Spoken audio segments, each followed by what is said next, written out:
apartheid kuti afuna akhale ndi ufulu kumenyera apartheid kumefina sunga kunasanga ukhanda azungu dimenage komanso murijiza inatithandiza for argument's sake if you look at the numbers choti mapatsidwa ndalama zambiri kupyolera mobile umene uja ndalama zambiri Capitol Hill ana magani mabuna ku South Africa ndinapatsidwa ndalama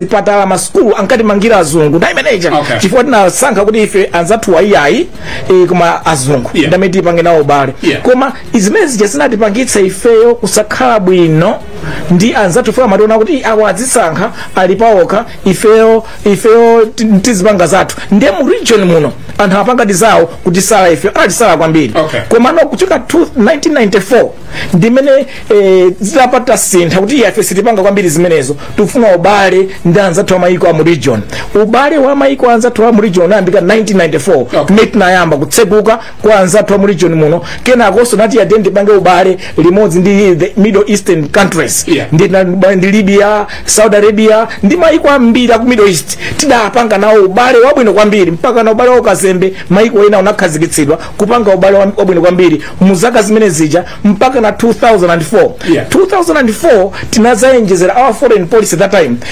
inazayenjerezeka kuti no pambali pokhandi ubale wabwino ndi anzathu mu region muno anzathu ena ku Middle East 10% tikandi ubale ndi anzathu ku China ndi ku India ndeti natsegula mwayo khaso ndi anzathu ku China ndi ku India kuchokera 2004 kufika pretty more or less this time around kuti mukatiyangana panopa foreign policy mukaifuza foreign policy ya Malawi ndiyo tani foreign policy ya Malawi ndiyo ne akuti we are pro west we are pro regional integration we are pro Middle East and we also pro BRICS, which is China, Brazil, India and South Africa. So ubale watu wakutsa kwambiri mabloko akulu amene wawa ineyo mukandifunsa panopo kuna kuti kodi ubale mwetenga ukhazikitse ifa UTM ndatenga boma ndi wantundu wanji ndionetsetsa kuti ife ubale watu ndazi bale watu it's very strong for good reasons. I'm SADC region and I'm Africa region, it's very strong for good reasons.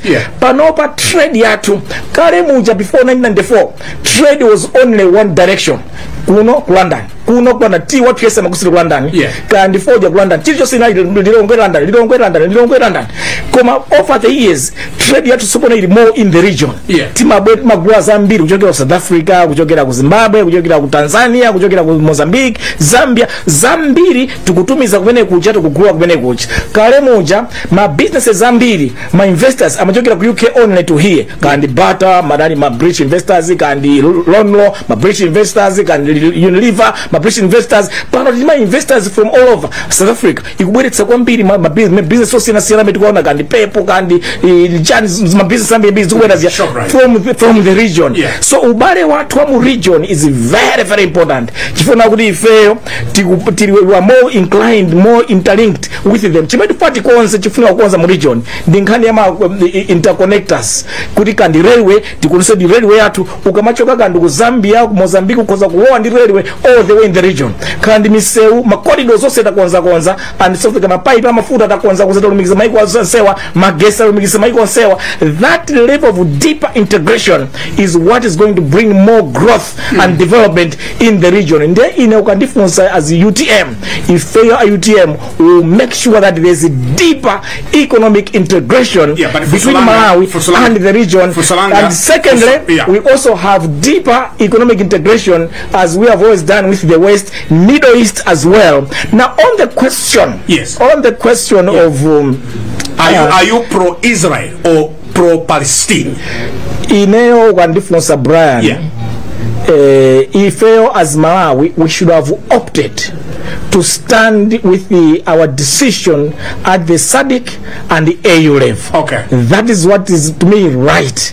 Kuti maina ukali more as a block mosiana ndanza twa SADC tumavota mosiana ndanza twa AU ndichifai na kuti since if we are focusing on the strong and deeper regional economic integration if we maina kupanga what our region is doing in supporting the position of a two-state solution. That is what the AU and the SADC are pushing. Two-state solution. Kumene ma Palestina and Israel are living side by side in harmony and in tranquility. That is very, very important. The things that are happening panopa mina kufera antu ku Gaza. No, it's really what is our motivation in the way we are supporting Israel and Palestine? To me, if you ask me as a former PS, yes, as a former advisor to government on foreign policy, our current position is wrong. Okay. Our current position, and I don't understand why and what informs it.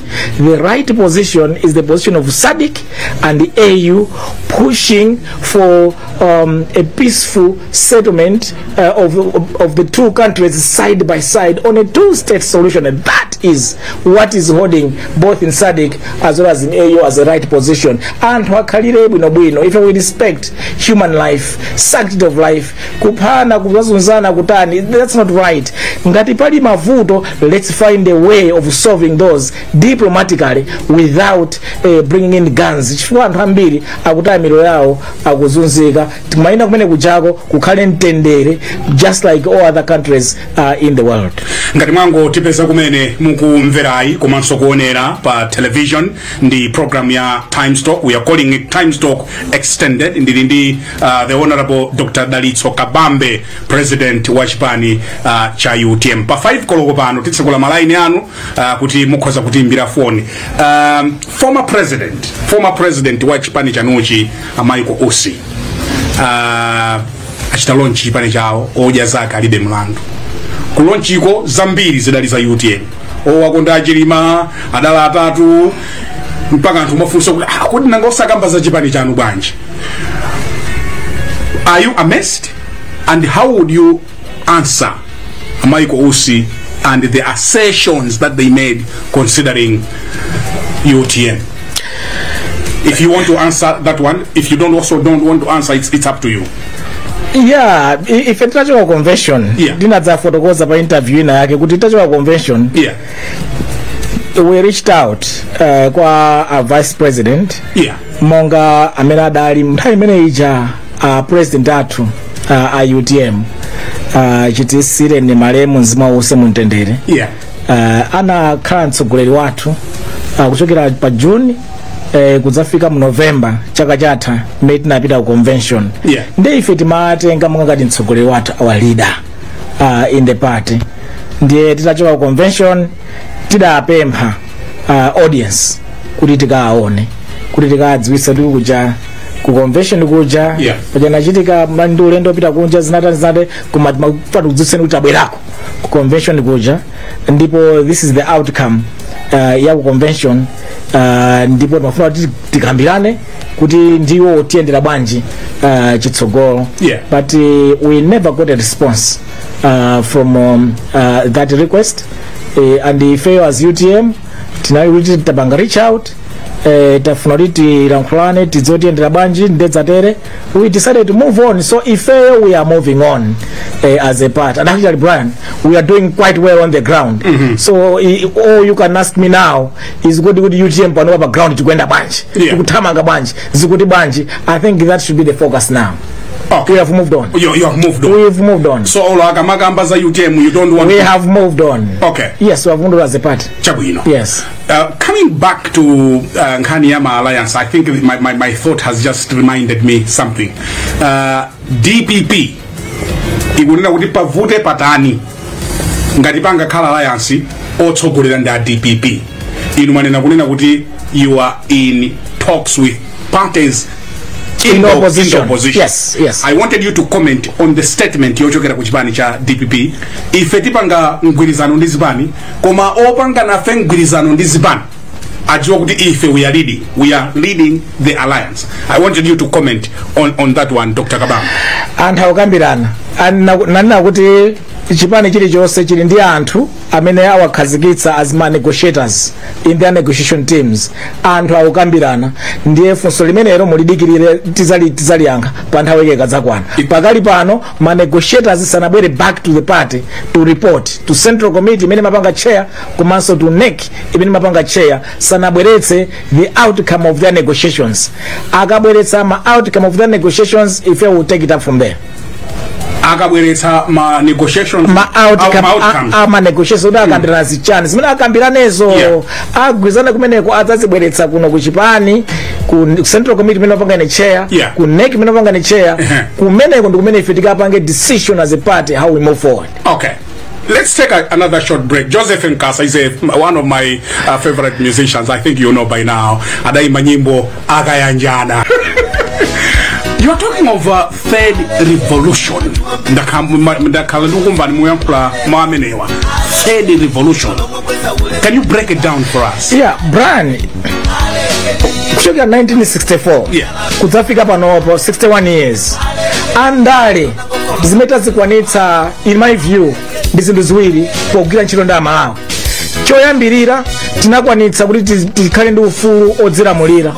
Anthu ena anaphedwa, anamangidwa mbirimbiri, ncholinga choti tikhale ndi ufulu odzilamulira between 1957 to 1963. Anthu ambiri anazunzika, koma zimene zijanapanga ndi Andale ndi Amalawi onse kulumikizana kuti tikhale ndi ufulu odzilamulira. Mu 1994 tinapanganso chimodzimodzi. Amalawi from around 88 to 1994 ambiri anayesetsa kuti tichoke mu ufulu wa dictatorship wa one party system of government, tikhale in a pluralistic multi-party democratic system of government.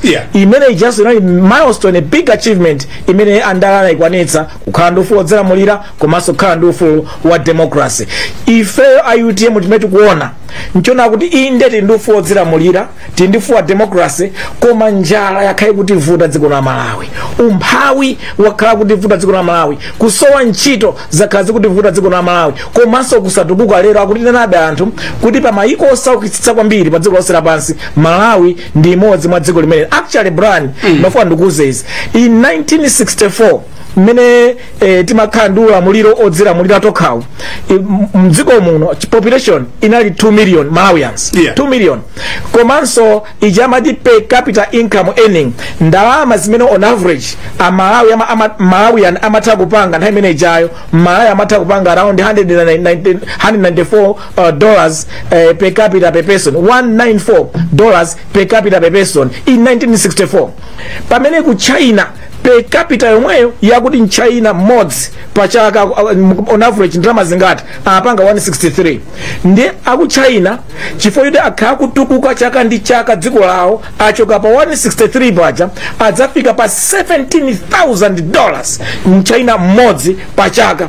Ife tachoka pa 194 lero lili pa 510 after 61 years. Umphawi onsewu, kusowa ntchito konseku, kusatukuka konseku, mavuto onsewa zikuonetseratu kuti ifeyo ngakhale tili ndi ufulu odzilamulira, ufulu wa democracy, koma kwa zaka 61 takanika kuti tukuke pa chuma pamene mayiko anzathu onse, kanda ku Singapore, kanda ku China, kanda ku Malaysia, South Korea, mu region muno ku Kenya, Zambia, Tanzania, Rwanda, anzathu onsewa mu zaka zimene akutukuka akutsumbuka. Ifeyo takhatisa kutukuka tikungokhala metidilimu ndi mavuto onsewa metidi nawowa. Ineyo in my view zinthu zimene mafuati ziunike kwambiri nzakuti ulimi huu ongodalira khasu oti anthu adzipita kumunda okalima kudalira chimanga, foja, tea ndi sugar, sizinadipindulire sidapitenezo patsogolo iya, sitinapite patali Amalawi tisinde. So economic revolution unaife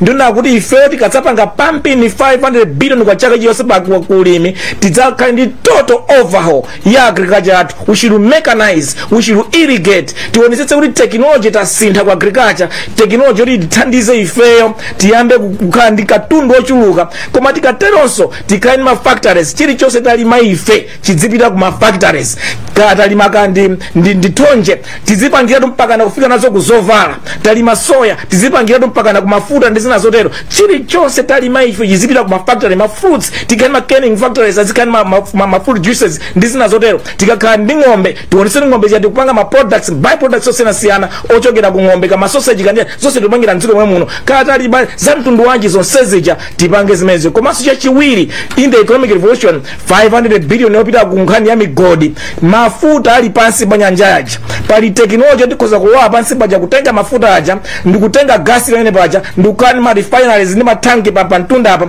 osaononga ecosystem ya pamadzija zimenezo tizipange in the next 5 years popanga pumping 500 billion kwaja chaka ndichaka ku nkhani ya migodi komanso migodi yonse yakati kunena ija migodi yonse yati itsekule if UTM ndikuti ndrama izi we can open up no less than 10 mines in 5 years alone chifukwa tapereka investment yofuna kuti titsekulire migodi ija ndipo tikudziwa mgodi lonse zikufunika ndrama zingati tapanga masambo ndi 500 billion chaka tizatsegula not less than 10 migodi mdziko muno makampani tinatseka kumakata kukanengo makampani opanga usena onse tabweretsenso ndichifukwa kuti 500 billion chaka ku manufacturing makampani osaja abwererenso tizipanga meti nkapangira kale mu chama 1980 mere 1970s 80s zosiyana mapanga zozia zibwererenso mafactory osaja abwererenso Blantyre abwerere ngati kale Lilongwe abwerere ngati kale Nzuzu apange grow ni manufacturing companies zosiyana zonse timazitenga kunja zija ndi ndrama imeneyi tikapezere technology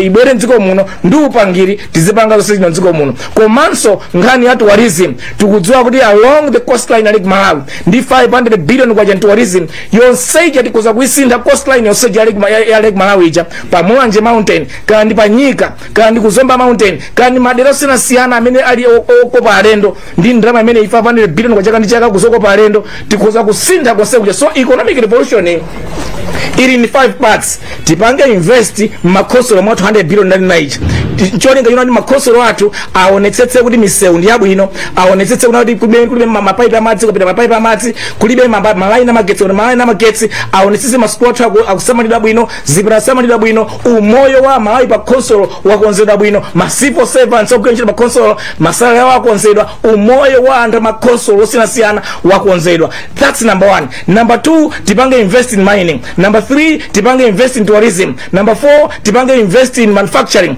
tikapanga zimene zijazo that is the package for economic revolution for Malawi ndicho ngati tichoke mukudalira chabe chimanga foja ndi tea koma tiroeno kudalira kwambiri kupanga manufacturing kudalira kwambiri migodi tikakonzanso ulimi uja tikudaliraso zambiri zakulimi no factories akulimi tikudaliraso nkhani zokopa alendo all these things are going to create zichatimati 1 million jobs pa chaka chilichonse zitheka we are going to ensure kuti aliyense akudya katatu chifukwa ulimi uja taukonza tikudalira kwambiri technology irrigation zotero takukonza mene kuja anthu azitha kudya katatu ndeze osezija zitha zoti dziko lathu lipita patsogolo komanso forex problem tikauta ikonzaso nthawi yomwe kwekaya olemekezeka Dr. Dalitso Kabambe ndinu munthu wa milandu yes ngati mwana ali Donald Trump ndinu munthu wa milandu mwana ali Donald Trump ndinu munthu amene mukuyenda ndi mabero mthumba yes zimene sizichita dampen your ambition ya president mdziko muno ukamakamba ndi anthu amanena kuti kodi zitha bwanji zimenezi I wanted you to take this question antasadandaule okay a very good example ndimene ndinayi kuti president wa America current president Donald Trump anamusemera zambiri biri anakhabe president lero ndi president anawinabe mwinaso ine dimendi winile subula chimodzi bomwemo koma ndinene motere kuti ndizonadi ndamangidwa 2021 nkhani yoyamba imene yadandimangira amati ati misreporting ifeyo tinapanga itatu yes oyamba ndi wa misreporting misreporting iyo akuti net international reserve imeti napereka figure net international reserve imeti napereka ku IMF was a wrong one that's what they are alleging and arguing ndiye anatipatsa 2021 yendo sinayambe tupaka pano sinayambe by the way anakuimba ni milandu 2021 anandimanga 2021 mlandu anandimanga 2021 mapaka pano sunayambe chifukwa amata kufufuzabe akutani akhala kusintha milandu yo masina ma charges ndesi natengebe plea pano pai mpaka pano sinatengebe plea mpaka pano ndiye koma mlandu wachiwiri ndi woyambirirawo ndi fotokozeka oyambirirawo akuti ifeyo figayo tinaperekerwa kuika ndi anatipatsa ma documents oti ya mafiga munapereka ndiyawo koma okhoza ndiyawo ndiye tikaona mafiga awo okhozawo ndolakwika atwaja ndokhozeka. It's about the formula yopanga calculator mati NIR, Net International Reserve, ndiye yawo asinda formula atengewa kwika ndiye akuti atimba mlandu yanu ndiye lakwika. So it's an issue of a formula. Okay. Kuma formula yatu ndiyo ndola yaoyo ndiyo lakwika imiradi mangira. Okay. Ndiye lero tapita ku parliament chifukwa tinapita ku court mauza ati koma tu milandu yakuti mbai njosa mveka komanso mukaunika bwino izizizi akana sizoona ai. Okay. Inzola kwika sizoona. Ndiye achacha ananena, I think last week kuna kuti iyai nkhani imeneyo mukakhala ndi ma queries ndi a DPP mapita ku parliament. Okay. Legal Affairs Committee of Parliament ndimene imaona a DPP akakhalisa gwe ntchito yawo bwino. Okay. If you have grievances, okay, ndiye ifeyo utalembera parliament lero takapanga submit our grievances kuti komatu akutimba mlandu pa zinthu zoti palibe. Okay, so nkani ndiya ma formula. Nkani ndiya formula. Okay. Mulandu wachiwiri.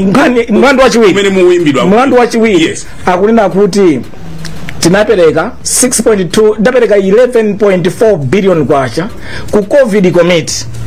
Muchana amafa kwambiri muja kukumbukira kuti anana kuti anthu ma companies apereka athandize committee manager kuti akagulire zi machine zoti anthu apumuke anthu asafe ku matenda a COVID kuti avuta nkhani ya machine anthu akufa kwambiri. Ndiye 11.4 billion kwacha iyo nali reserve bank. Okay. So if I reserve bank COVID imayamba muja kuti muli reserve bank. Okay, fine. Ndili reserve bank. Pajana yamba 2019 December. Okay. Ndili reserve bank. Okay. Ndiye ifa reserve bank as a board tina panga recommendation of the corporate social responsibility yathu tipereke titengepo ndalama pamene paja tapatse a committee aja akagulire machine oti anthu asamafe. Tinapanga tinapereka 6.2 billion kwacha. Then also aku treasury anapanga extra budgetary yao another 5.2 billion kwacha kupanga 11.4 billion kwacha imene aperekedwa. Then ndalama imene hii idaperekedwa hai akunena kuti iya inuyo maina kupitisa ku parliament chani kuti parliament akapanga approve nzina zotero pamene andiso ndrama ati munatenga ili nthumba mwanu ndeta sikulo ndrama tinayipereka ku committee ili munthu moti zitheka bwanji kuti ndrama zima mvekanso and I stand to be corrected. Ndimalize nanga ndimalize. Ndiye yathu ifa reserve bank tapanga ma transaction budget yathu ka zotolera zokwisa ntchito sinafunika parliament pamene akuti mwana upita parliament ya treasury imene apanga approve parliament inapanga jule approve inaperekedwa koma akutimba mlandu kuti ndamazo ndife tinalakwitsa nde tana kuti yayi apa mwalakwitsa sizoona DPP. Now we have queries with the office of the DPP. Okay. Ndiye those queries and grievances zoti mukutipanga mutipatsa milandu yosamveka milandu yolakwika ndiye nchifukwa tapita ku Legal Affairs Committee of Parliament kuja to complain. Okay. So we have sent our complaint there because zimene apanga charges nzosamveka ndipo ndizolakwika in our view. Okay. Ndiye chifukwa tapita kumeneko. And then thirdly ndi wama letters of credit.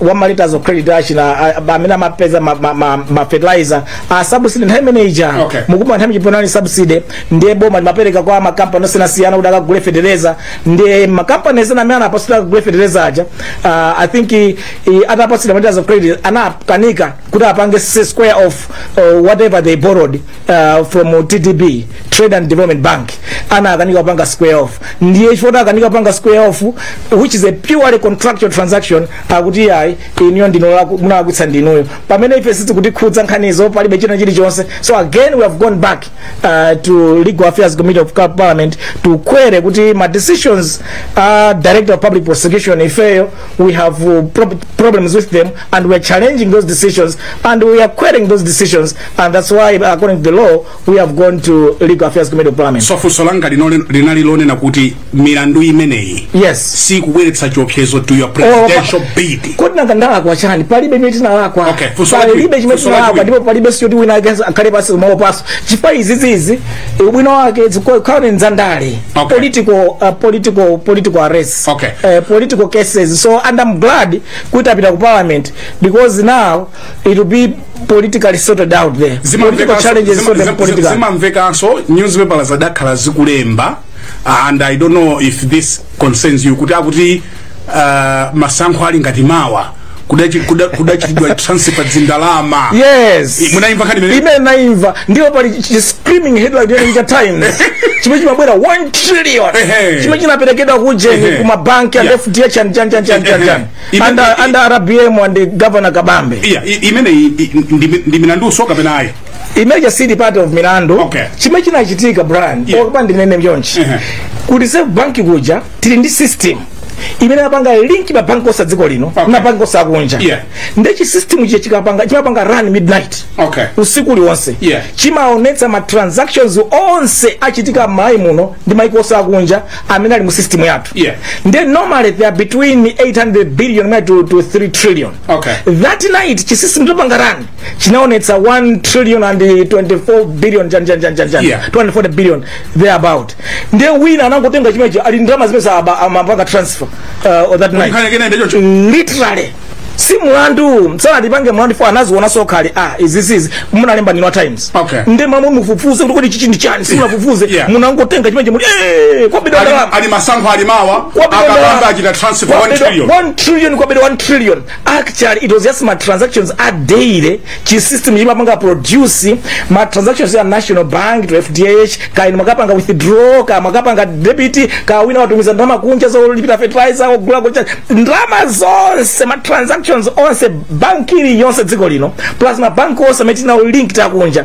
That system chimapanga peak chimapanga peak in the night chimakuusa ni onse ma transactions ndikuusa ntoto. It was 1 trillion that night akuina ke kuchitenga mijali bas kwa bedo zindalama acha bwino ti kala tikutenga ndemangazano posachedwa apa. Patience na Madingo adaimba nyimbo, I don't know if you have listened to this one, akuti moyo wanga uli kuyutia Mungu moyo wanu uli